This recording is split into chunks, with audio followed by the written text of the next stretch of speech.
Bonjour chers camarades, j'ai une petite question pour vous. Est-ce que vous allez bien? Parce que moi je vais très très bien. Aujourd'hui je fais cette vidéo parce que je vais vous parler d'un sport que j'aime vraiment bien, d'une matière que j'aime très très bien aussi. C'est l'histoire du judo. Alors déjà, je vais vous parler du créateur, puis des origines, et pour finir de la signification des kyu. Les kyu c'est les ceintures en japonais. Pour commencer, le créateur du judo c'est le Maître Jigoro Kano. Il est né le 10 décembre 1860 à Kobe, qui est au sud-ouest du Japon. Il a appris quelques rudiments de Jujitsu avec le maître Masamoto Iso, parce qu'il s'était essayé à plusieurs sports, pour finir après dans une école de Jujitsu, parce qu'il n'était pas doté d'une grande musculature, il n'était pas doté d'une grande santé aussi. Et ensuite, attends, qu'est-ce que je voulais vous dire? Ah oui, c'est ça. Il maîtrise plusieurs styles de Jujitsu qu'il commence à étudier en 1877, sous la tutelle de trois maîtres successifs qui sont Shinosuke Fukuda, Masamoto Iso et Tsunitoshi Lukibo. En 1887, il crée le premier Kodokan, qui est le bâtiment de l'enseignement de la voix. Malheureusement, il meurt le 4 mai 1938 en mer, âgé de 77 ans d'une pneumonie. Donc c'est pas cool quoi. Maintenant nous passons aux origines. Le judo c'est une méthode d'éducation physique, intellectuelle et morale parce que ça te sculpte le corps en développant ta musculature. Intellectuelle parce que tu as besoin d'un camarade pour pratiquer ce sport et tu pratiques ce sport en club généralement.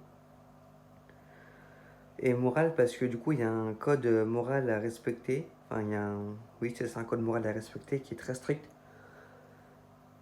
Mais bon qui est très important aussi. Le judo signifie voie de la souplesse. Il puise ses racines dans le jujitsu, qui est un art martial utilisé par les samouraïs pendant l'ère Edo de 1600 à 1868. À 21 ans, le maître crée le judo grâce à différentes techniques de cet art martial. Il s'inspire aussi d'une citation d'un vieux moine japonais qui, je cite, les branches les plus souples résistaient mieux au poids de la neige que les branches les plus raides.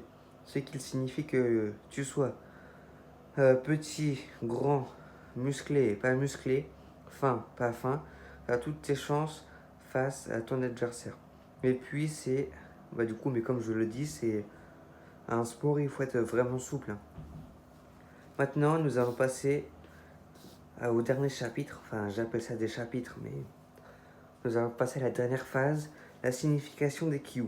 Au début, il n'y avait pas de ceinture blanche. Enfin, si, il y avait une ceinture blanche, mais il n'y avait pas de ceinture de couleur, comme la bleue que vous voyez là.